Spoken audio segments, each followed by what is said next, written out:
Matthieu chapitre 1 au verset 18.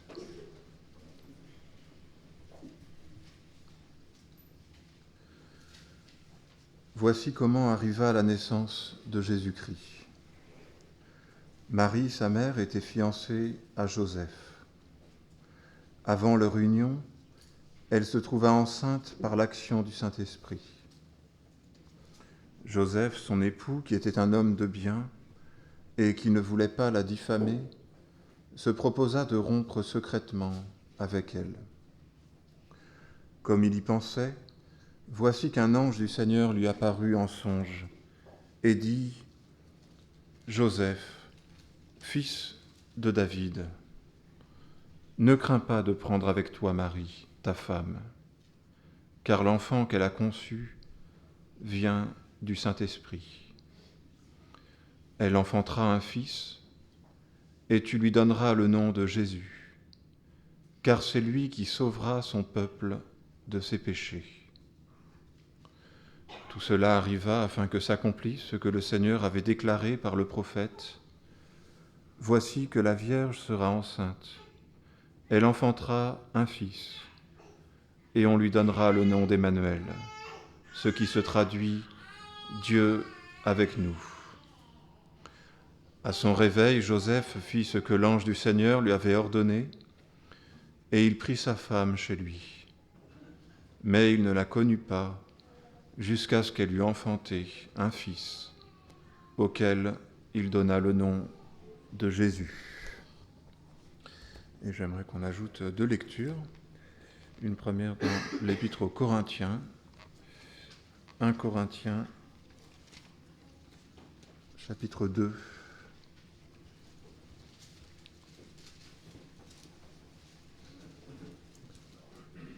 « 1 Corinthiens 2, verset 6.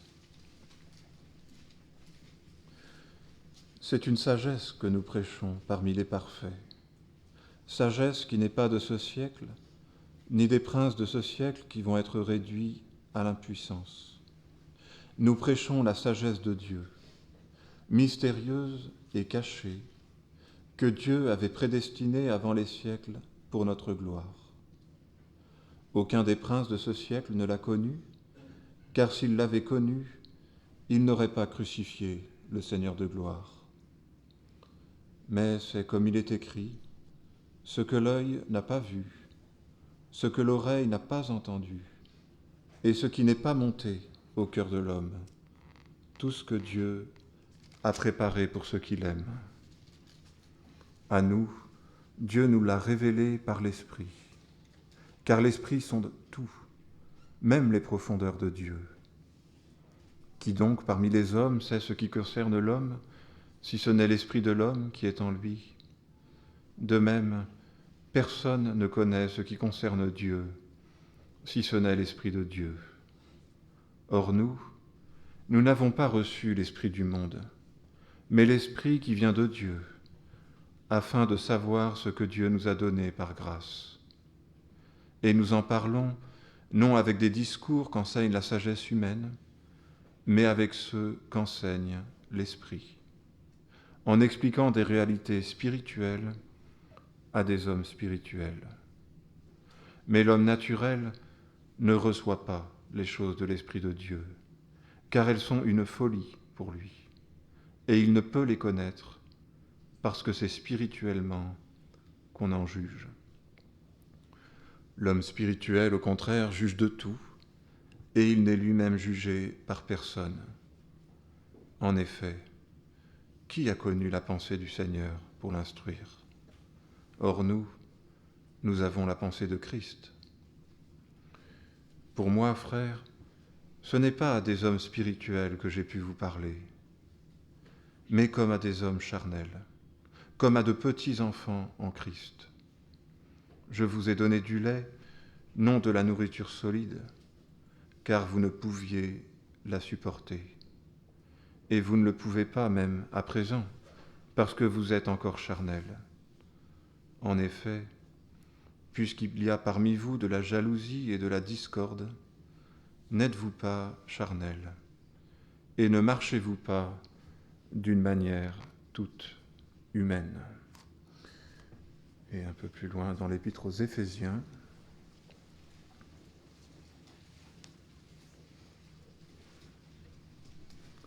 chapitre 4, Éphésiens 4, au verset 17. Voici donc ce que je dis et ce que j'atteste dans le Seigneur. C'est que vous ne devez plus marcher comme les païens, qui marchent selon la vanité de leur intelligence. Ils ont la pensée obscurcie, ils sont étrangers à la vie de Dieu à cause de l'ignorance qui est en eux et de l'endurcissement de leur cœur. Ils ont perdu tout sens moral, ils se sont livrés au dérèglement pour commettre toute espèce d'impureté jointe à la cupidité. Mais vous, ce n'est pas ainsi que vous avez appris à connaître le Christ. Si du moins vous avez entendu parler de lui, et si vous avez été instruits en lui, conformément à la vérité qui est en Jésus, c'est-à-dire vous dépouiller, à cause de votre conduite passée, de la vieille nature qui se corrompt par les convoitises trompeuses, être renouvelé par l'Esprit dans votre intelligence, et revêtir la nature nouvelle, créée selon Dieu, dans une justice et une sainteté que produit la vérité. C'est pourquoi rejetez le mensonge et que chacun de vous parle avec vérité à son prochain, car nous sommes membres les uns des autres. Si vous vous mettez en colère, ne péchez pas, que le soleil ne se couche pas sur votre irritation. Ne donnez pas accès au diable. Que celui qui dérobait ne dérobe plus, mais qu'il prenne plutôt de la peine en travaillant honnêtement de ses mains, pour avoir de quoi donner à celui qui est dans le besoin. Qu'il ne sorte de votre bouche aucune parole malsaine, mais s'il y a lieu, quelques bonnes paroles qui servent à l'édification nécessaire et communiquent une grâce à ceux qui l'entendent. N'attristez pas le Saint-Esprit de Dieu, par lequel vous avez été scellés pour le jour de la rédemption. Que toute amertume, animosité, colère, clameur, calomnie, ainsi que toute méchanceté, soit ôtée du milieu de vous. Soyez bons les uns envers les autres, compatissants. Faites-vous grâce réciproquement, comme Dieu vous a fait grâce en Christ. Voilà, jusqu'ici pour la lecture.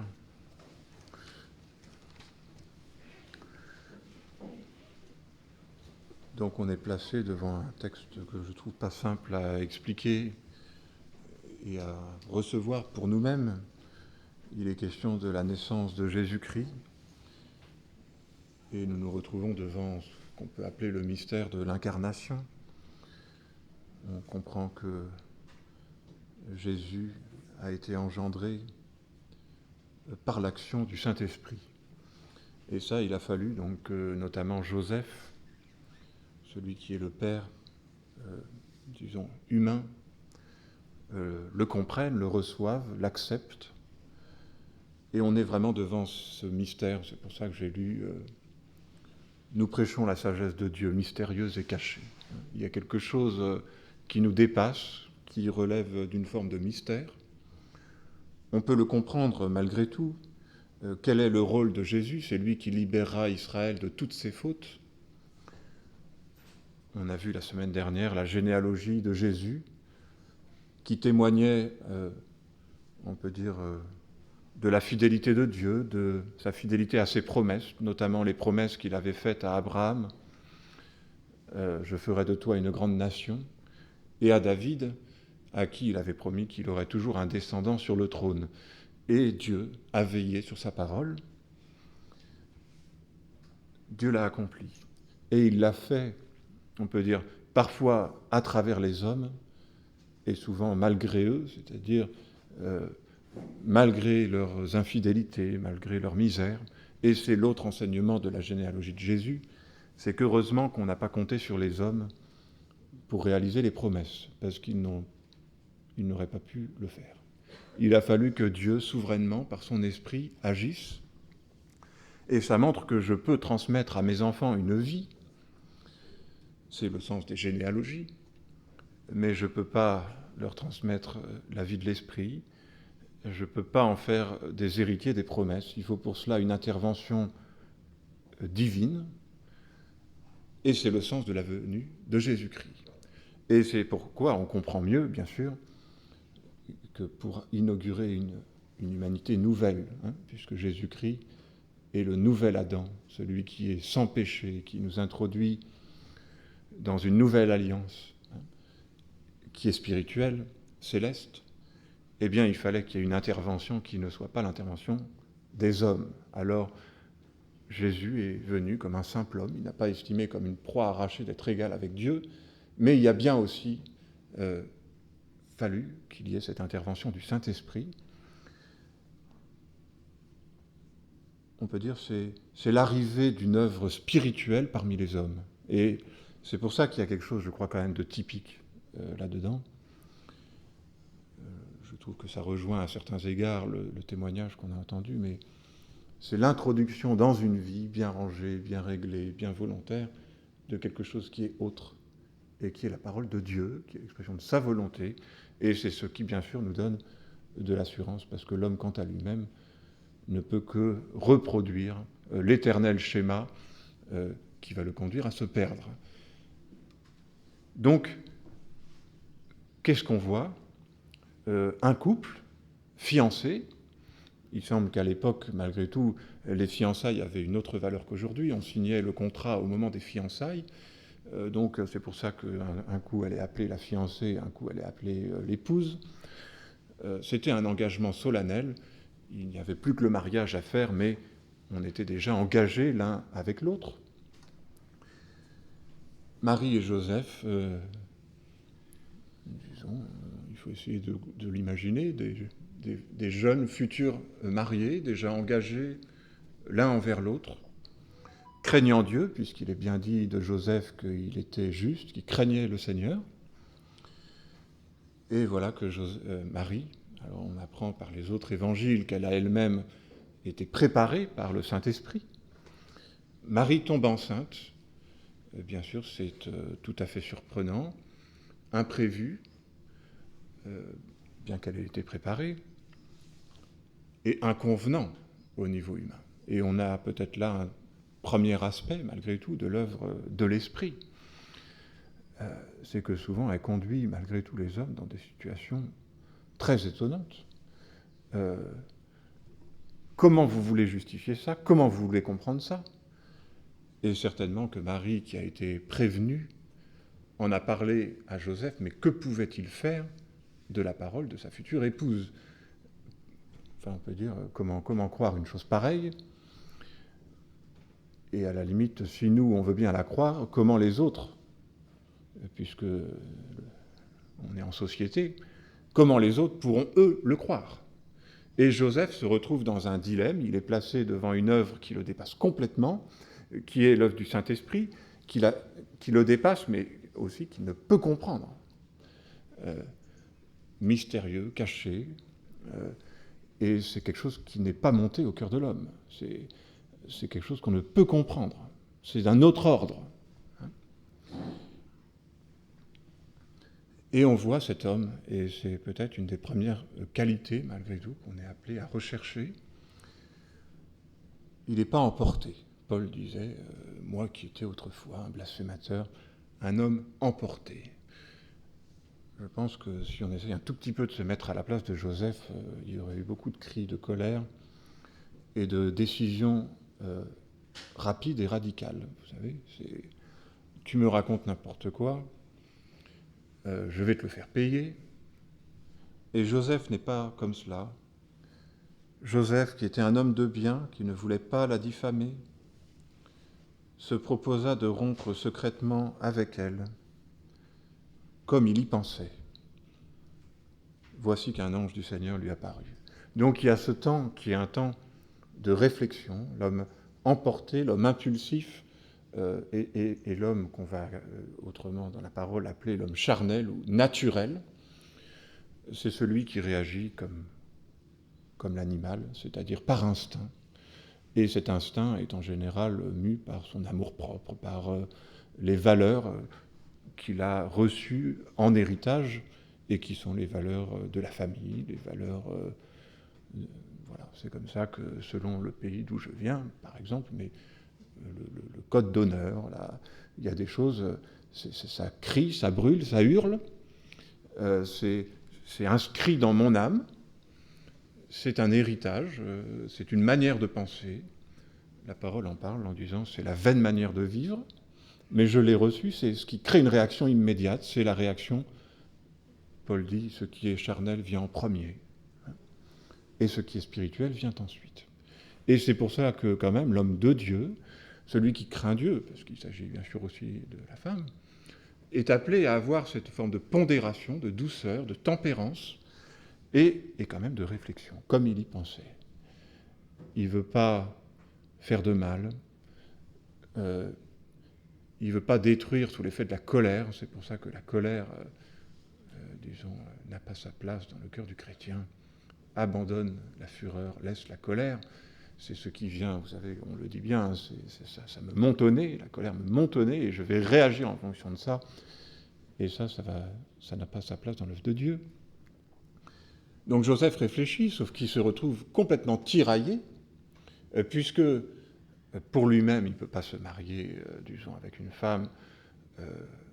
Il sait que, disons, lui, il ne l'a pas connue, et voilà qu'elle est enceinte.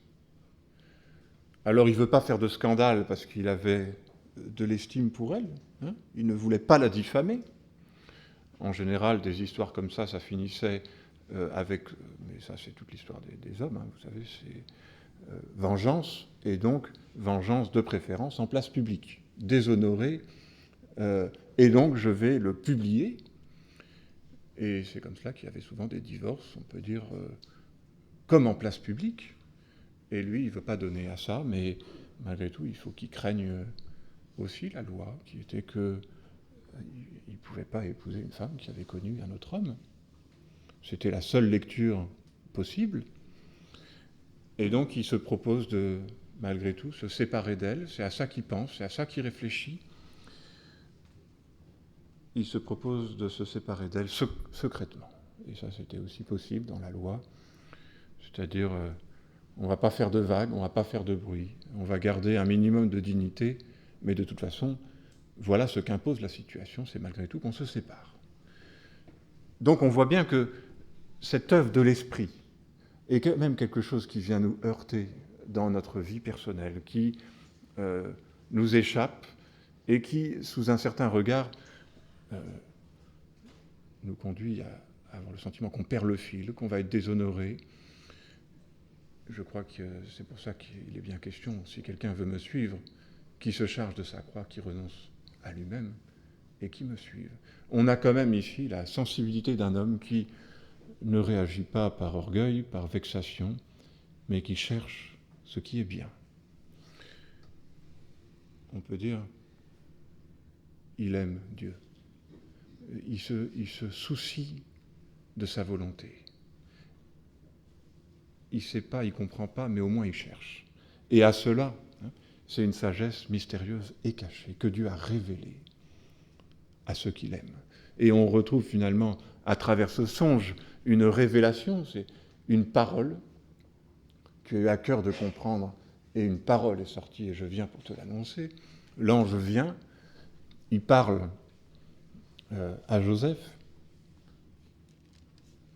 Il lui parle du reste avec beaucoup d'honneur, Joseph, fils de David. Donc, héritier de la promesse. Par qui la promesse va-t-elle s'accomplir? Quand même par Joseph. On sait que Luc, on peut dire, prend la généalogie du côté de Marie, mais il y avait bien aussi un honneur, et d'une certaine manière, on a beaucoup mis l'accent sur Marie, mais Marie est peut-être aussi choisie parce qu'elle est la femme de Joseph, quand même, d'après ce que je comprends ici. Mais donc, Joseph, fils de David, ne crains pas de prendre avec toi Marie, ta femme, car l'enfant qu'elle a conçu vient du Saint-Esprit. Elle enfantera un fils et tu lui donneras le nom de Jésus. Donc, le songe qui explique, qui encourage et qui dit mais vas-y, on peut dire voici le chemin, marche-y, tu ne le comprends pas, mais c'est quand même une voie que j'ai montrée pour toi. Et je pense que la parole, bien sûr ici on est dans un moment particulier de l'histoire de la révélation, mais agit comme cela aussi pour nous. Elle nous est adressée, et puis qu'est-ce que je vais faire de ça ? C'est, je ne le comprends pas, et le Seigneur me rassure, me conduit malgré tout, me parle, on peut dire confirme la chose, de telle sorte que intérieurement j'ai une paix. Voilà, on l'a chanté, tu nous donnes la paix, parce que tout ce qu'on fait, c'est toi qui l'accomplis pour nous. Le Seigneur confirme, mais il va la confirmer, cette parole, dans le cœur de celui qui écoute, de celui qui cherche.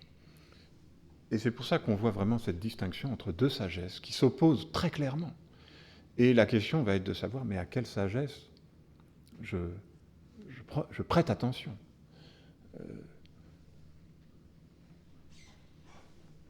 J'essaye de rebondir avec l'exemple de Matthieu. Déjà, vous n'avez pas trop envie de lui dire « parle comme tu as parlé ce matin, n'importe où », parce qu'on va le prendre pour un fou. Hein. Quitter son travail pour partir vers quoi, on ne sait rien encore vraiment. Bon, c'est pas le premier à qui ça arrive, on peut dire, et heureusement, il y a le témoignage de ceux qui ont précédé qui semble indiquer une bénédiction dans ces orientations. Mais il y a quand même un moment, et c'est exactement ce qu'il a exprimé, quand vous vous retrouvez confronté à un patron qui, lui, n'a aucune sensibilité, parce qu'il n'est pas rendu sensible aux choses de Dieu, vous vous dites, mais il va vraiment me prendre pour un malade, quoi. Voilà. Et vous vous retrouvez là, confronté à deux sagesses, et c'est une sagesse que nous prêchons parmi les parfaits, c'est une sagesse qui... Mais c'est pas monté au cœur de l'homme. Le commun des mortels ne le peut pas comprendre, et je dirais des fois même dans l'Église, quand même, il faut avoir l'honnêteté de le reconnaître, c'est quelque chose qui nous trouble, qu'on ne comprend pas, qui va susciter incrédulité ou mépris, et en tout cas, oui, incompréhension, souvent. Et vous vous retrouvez là, quelle est la voix que je suis appelé à entendre ?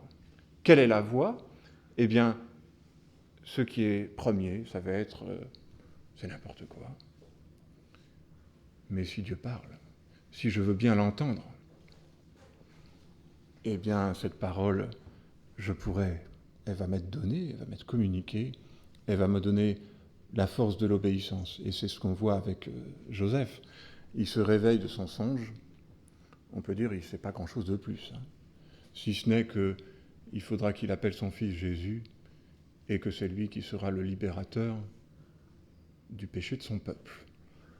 Ça ne dit rien de l'œuvre du Seigneur, ça ne dit rien de comment ça va se passer, c'est vraiment cette parole prophétique qui est adressée, que je reçois comme les prophètes à l'époque déjà dans l'Ancien Testament le recevaient, c'est-à-dire, au fond, sachant qu'elle était parole de Dieu, mais sans vraiment la comprendre, parce que incapable de savoir comment cette parole va se réaliser.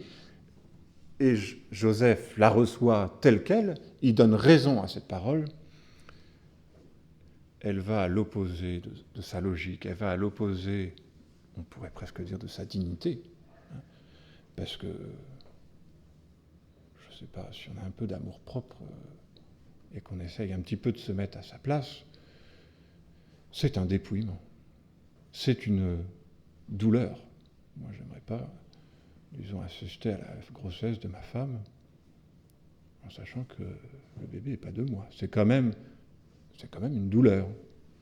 Et il va l'accepter parce qu'il a reçu une parole qui est une parole du Seigneur, qui révèle une sagesse, qui est une sagesse spirituelle, de telle sorte que, au fond, aux yeux des hommes, ce qu'il fait ne tient pas la route, mais à cause du Seigneur, il va accepter de marcher dans un chemin de fidélité. On sait que Noé, quand il a construit l'arche, on s'est moqué de lui.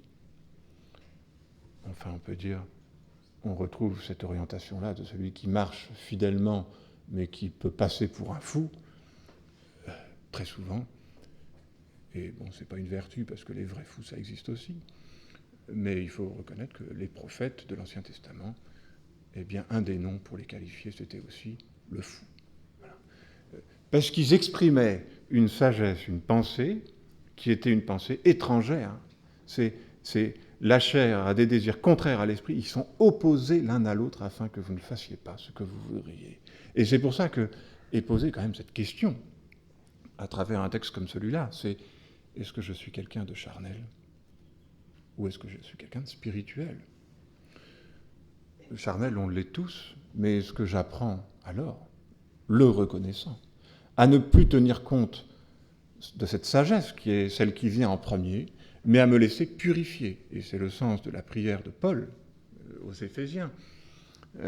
Je prie pour que vous soyez renouvelés dans votre intelligence, afin de connaître quelle est la volonté de Dieu, ce qui est bon, agréable et parfait. Et il est question de ces hommes, si du moins vous avez appris à marcher comme lui, c'est-à-dire à vous dépouiller de la convoitise, de la conduite charnelle, vous savez, dans n'importe quelle situation, quand je me retrouve devant un choix, il y a ma première, on va dire, c'est ma première intuition. Quelle est-elle? C'est rare que notre première intuition, ce soit de donner, ce soit de servir.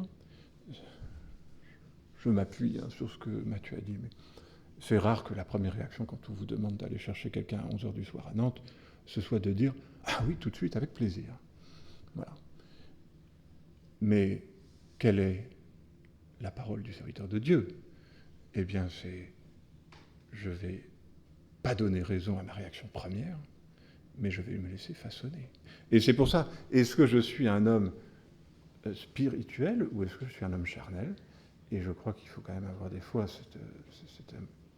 ce regard sur sa propre vie et se dire, mais je me dis chrétien, mais que chacun, au lieu de considérer ses propres intérêts, considère celui des autres. Regardez les enfants. Quelle est la réaction naturelle? Eux, ils n'ont pas de filtre comme nous, ils n'ont pas le langage religieux pour dire non en faisant semblant de dire oui. Et donc, ils nous instruisent par leur comportement. Mais qu'est-ce qui vient en premier? Et qu'est-ce qui venait en premier dans le cœur de Joseph? Sinon, on a envie de dire, mais qu'est-ce que c'est que ce délire? C'est n'importe quoi tout ça. Il vaut mieux que je me sépare. Alors, comme je suis bien élevé, je vais le faire dignement, mais on arrête les frais. Et comme cela, l'œuvre de Dieu ne se fait pas. C'est pour ça.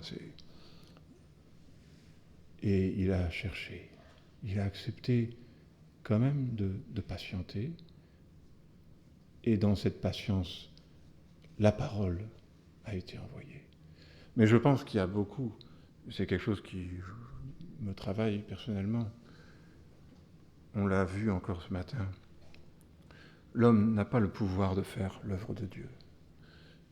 Ce qu'il y ajoute vient du malin, qu'il le veuille ou non, corrompt l'œuvre et finit même par l'abîmer. Je ne peux pas la faire, mais par contre je dois être conscient d'une chose, c'est que je peux l'empêcher. Je peux y résister. Et il y a, semble-t-il, dans nos vies, d'après ce que je comprends de la parole, des indications qui sont les indications que donne l'esprit. J'ai une conduite à tenir, j'ai des questions, vous savez, on a tous des questions d'avenir, des questions d'orientation, à tous les âges. Et est-ce que je ne fais que suivre la vanité de mes pensées, la foule des pensées, la foule des convoitises? Et c'est pour ça que Paul finit par dire quand même aux Corinthiens, il dit, mais c'est un langage spirituel pour des hommes spirituels, mais vous, j'ai pas pu vous parler comme ça, parce que vous êtes encore charnel. J'ai pas pu vous donner de la nourriture solide, je n'ai pu que vous donner du petit lait. Je pense que, si je le comprends bien, vous savez, c'est ceux qui n'arrivent pas à entendre la voix de l'esprit et qui finalement ont besoin que toujours on leur dise il faut faire ça, il faut faire ça, il faut faire ça. Je n'ai pas moi-même la conscience de savoir, de discerner, d'apprendre, de chercher. Et donc, la seule manière d'avancer, c'est comme un mulet. On le bride, voilà, pour le faire marcher. Voilà. Mais ce n'est pas la volonté du Seigneur. Mais finalement, parfois, le Seigneur est obligé d'agir comme ça avec nous. On est tellement charnel qu'il nous parle, on peut dire, comme à des hommes charnels. Et ce n'est pas ce qu'on est appelé à rechercher, ce n'est pas ce qui plaît à Dieu. Il y a une voix qui, d'après ce qu'on entend dans la parole, est une voix qui va doucement, qui se fait entendre, qui est la voix de l'Esprit. Elle n'est pas dans le tonnerre, elle n'est pas dans le vent. C'est un bruit doux et léger. Mais pour cela, encore faut-il prêter l'oreille, encore faut-il faire silence, encore faut-il réfléchir. Et là, Dieu parle. Et on voit ce songe qui fait autorité sur l'âme de Joseph et qui va le conduire dans un chemin qui est un chemin d'obéissance. Mais je crois vraiment que ça mérite qu'on y réfléchisse, en tout cas pour moi-même. Nos réactions premières. La réaction d'orgueil blessé. Et c'est ce qu'il dit. Vous êtes charnel, et la preuve, il y a des discordes, il y a des jalousies, il y a des rivalités. Tout ça, c'est le fruit de la vie charnelle, et qui vous bloque, qui vous rend incapable d'entendre la voix de l'Esprit. J'ai souvent remarqué ça, mais vous savez, par exemple, accepter que le Seigneur vous parle par quelqu'un d'autre. Il y a un orgueil naturel, qu'on peut tous avoir à différents niveaux, mais quand même, qui prétend que si le Seigneur veut me dire quelque chose, qu'il me le dise à moi. Comme ça, je pourrais me glorifier et dire c'est le Seigneur qui me l'a dit. Matthieu a dû accepter aussi d'entendre la parole par d'autres. Voilà. Et quand on est orgueilleux, ça peut être des fois un peu douloureux. Mais si déjà, à cause de cet orgueil qui est dans mon cœur, je dis de toute façon, c'est lui qui me l'a dit, donc je ne l'écoute pas. Toutes ces indications de l'esprit vont être toujours voilées par ces luttes qui sont dans mon cœur, par ces tourments, par la méchanceté. Les méchants sont comme les eaux terribles qui jamais ne s'apaisent. Comment voulez-vous entendre la parole du Seigneur quand vous êtes agité, dévoré, rongé par des pensées funestes? Mais cette humilité, cette recherche, Seigneur, j'ai besoin de t'entendre. J'ai besoin d'entendre ta voix, parce que je me retrouve dans des situations que je ne comprends pas. J'ai l'impression de n'avoir le choix qu'entre des mauvaises solutions. Je trouve que c'est ce que vivait Joseph. Il y a un choix à faire, et j'ai le sentiment qu'on ne pourra prendre qu'une décision mauvaise. Mais être rendu attentif. On a beaucoup de décisions à prendre, alors après on dit il ne faut pas tout spiritualiser, mais malgré tout, tout ce que nous faisons, c'est toi qui l'accomplis pour nous. Je dois quand même rechercher, humblement, mais chercher à ce que tout ce que je fasse soit en lien avec cette indication de l'esprit. Et parfois, je pense qu'il faut savoir se dire, mais voilà, ce que j'ai fait, ce que j'ai décidé, ce que j'ai dit à mon prochain, c'est inspiré par quoi? Je pense que souvent, c'est inspiré par une sagesse humaine, logique, cohérente, qui fait que, vous savez, on a les réponses avant même que les questions soient posées. Ça fait qu'on n'est quand même pas des gens qui prennent beaucoup le temps de réfléchir. Et on s'étonne que de là découle quoi? Eh bien, de la colère, et finalement une vie qui est censée s'orienter dans le sens de ce qui m'arrange et de ce qui m'intéresse. L'Esprit de Dieu souffle autrement parce que quand même c'est un esprit de don, c'est un esprit de consécration. Et l'indication de l'Esprit est quelque chose qui va me donner la paix. Comment je vais l'entendre? Comment je vais le comprendre? Eh bien, ça va m'amener à me donner, mais ça va m'amener à le faire avec joie.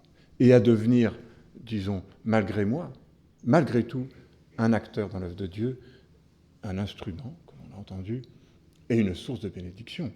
Joseph est malgré tout quelqu'un qui a été une source de bénédiction. Il a été un homme que Dieu a employé d'une manière particulière à son service, mais parce qu'il a accepté quant à lui-même de renoncer à cette sagesse qui ne l'aurait jamais, s'il avait réfléchi par lui-même, conduit à ça. On fait beaucoup de choses qui sont le fruit de nos pensées. Et Dieu dit, mais autant l'Orient est éloigné, autant les cieux, sont élevés au-dessus de la terre, autant ses pensées sont éloignées de nos pensées. Je pense ça. Je prends encore un dernier exemple, mais regardez Paul. Il dit, pour moi, je pense ça, je ne me condamne pas, mais ce n'est pas encore parce que je le pense que c'est le cas. Est-ce que j'accepte cette espèce de mise à distance de ma propre pensée? Au fond, vous savez, quand on pense quelque chose d'une situation, on ne va pas s'excuser de penser ce qu'on pense. Mais ne peut-on pas mettre un bémol? Moi, je pense ça, mais enfin, je ne suis pas le Seigneur. Qu'est-ce que le Seigneur veut? Et je vais disposer mon cœur à l'écouter, je vais méditer la parole, parce que c'est là l'esprit et la parole travaillent ensemble, et petit à petit se communiquent à mon âme, à mon cœur, je crois, une connaissance et une pensée qui est au fond la pensée de l'esprit. Je termine juste avec un exemple qui m'a renouvelé personnellement, mais on se retrouve quand même avec une bande de jeunes dans la région qui est vraiment importante. Et c'était une préoccupation de savoir comment on peut s'organiser. C'est le fruit d'une bénédiction, mais ça pose bien sûr plein de questions d'organisation, de lieux, d'hommes. Et vous savez, quand on cumule les questions, on finit par se dire, mais on va forcément décevoir du monde, on va attiser des conflits. Et vous vous dites, mais comment on fait? Et je crois que les frères concernés, chacun pour lui-même, a pris à cœur de se placer devant le Seigneur. Non pas ma volonté, mais ta volonté. Et on a fini par se retrouver, et il en est sorti une forme d'unanimité qui réjouit, et qui n'est pas du tout le fait d'avoir été celui qui a emporté une décision ou pas, mais d'avoir été témoin d'une communion d'esprit. C'est bien, c'est ça le chemin. Marchez-y. C'est ça que je suis appelé à recevoir. Et dans toutes les situations de ma vie, je dirais même les plus concrètes, il faut apprendre à dire comme le Seigneur nous l'a quand même enseigné. Non pas ma volonté, mais la tienne. Que ta volonté soit faite. Mais cette volonté, il faut quand même aller jusqu'au bout. En général, elle est opposée à ma volonté propre. Alors, je faisais un tout petit peu d'humour ce matin avec Céline, et je lui dis, tu dois être la voix de l'esprit souvent, parce que ils sont opposés l'un à l'autre afin que vous ne fassiez pas ce que vous voudriez. Des fois, on a le sentiment que notre femme sert juste à nous contredire. Je dis ça un peu pour rire, mais c'est aussi pour montrer qu'évidemment, on n'est pas appelé à faire systématiquement l'inverse de ce qu'on a envie, en se disant que c'est ça qui sera spirituel. Mais il y a quand même une réflexion. Et quand même, il faut savoir que la voix de l'esprit, comme ici avec Joseph, et je trouve comme on l'a entendu dans le témoignage, va quand même à l'opposé de ma logique, à l'opposé de mes intérêts. Elle me conduit où? Dans un chemin de consécration. Et c'est là que j'entends une voix qui met la paix dans mon cœur. Tu perds ta vie, mais le Seigneur te la rendra. Tu acceptes de mourir, mais si le grain ne meurt, il reste seul, mais s'il meurt, il porte du fruit. Et c'est cette voix qu'on est appelé à entendre, à poursuivre et à rechercher, voix de l'Esprit, voix du Seigneur. Bien, bon et fidèle serviteur, entre dans la joie de ton maître. Tu as été fidèle en peu de choses. Voilà. Je t'établirai sur beaucoup. Joseph a été fidèle en peu de choses. Il est très peu question de lui, finalement, dans la parole. Mais il a écouté le Seigneur. Il a accepté de renoncer à une forme de dignité personnelle. Mais il est devenu instrument. Vous savez, des fois, je deviens instrument de bénédiction en acceptant de lâcher. C'est paradoxal. Je pense qu'on le vit en particulier avec ses enfants. Plus je m'attache à mes enfants, plus je leur communique finalement une pression qui les étouffe. Et quand j'accepte de lâcher, quant à moi-même, je suis dépouillé, et quant à l'œuvre et à la vie, je suis enrichi. C'est ça, l'œuvre de l'Esprit. C'est à ça qu'on est appelé à donner nos cœurs. Et pour ça, il faut accepter d'être dépouillé. C'est ce que le Seigneur nous demande. Et c'est ce qu'il a manifesté lui-même en acceptant de mourir sur la croix. Il s'est dépouillé lui-même. C'est pourquoi Dieu l'a souverainement élevé. Voilà, je vous invite à prier.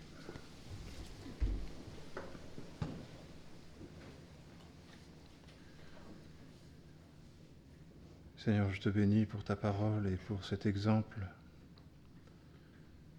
Je peux que reconnaître devant toi et devant mes amis que je suis moi-même cet homme charnel qui peut-être parfois ne ressent même pas le besoin de se poser des questions et qui est un homme emporté, impulsif, mais qui par ses réactions charnelles finit par ternir ton œuvre et parfois même par la menacer dans le cœur de ce que tu me confies. Seigneur, je suis charnel, vendu au péché, et cette vie de la chair, tu l'as crucifiée, et je veux accepter par la foi cette œuvre de dépouillement, de purification. Seigneur, je dispose mon cœur à t'écouter toi, parce que c'est la pensée de l'Esprit qui apporte la vie et la paix. Et c'est pourquoi encore devant mes frères et sœurs, je veux te dire, non pas ma volonté, mais ta volonté. Non pas ma pensée, mais ta pensée. Seigneur, donne-nous cette grâce de goûter à cette soumission, parce que nous savons, nous croyons que c'est aussi le chemin de la bénédiction et de la vie pour l'Église, de la communion. Seigneur, renouvelle-nous dans cette dépendance, dans cette écoute. Aie pitié de nous, Seigneur, pour que nous ne soyons pas des obstacles dans ton œuvre à cause de nos réactions charnelles, premières, mauvaises.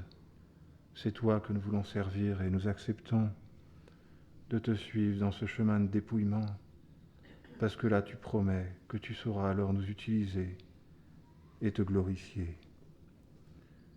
Seigneur, toutes ces choses, nous les acceptons, mais si ton esprit ne le fait pas pour nous, nous n'y arriverons pas. Et c'est pourquoi nous invoquons ta grâce, avec confiance et avec foi. Au nom de Jésus. Amen.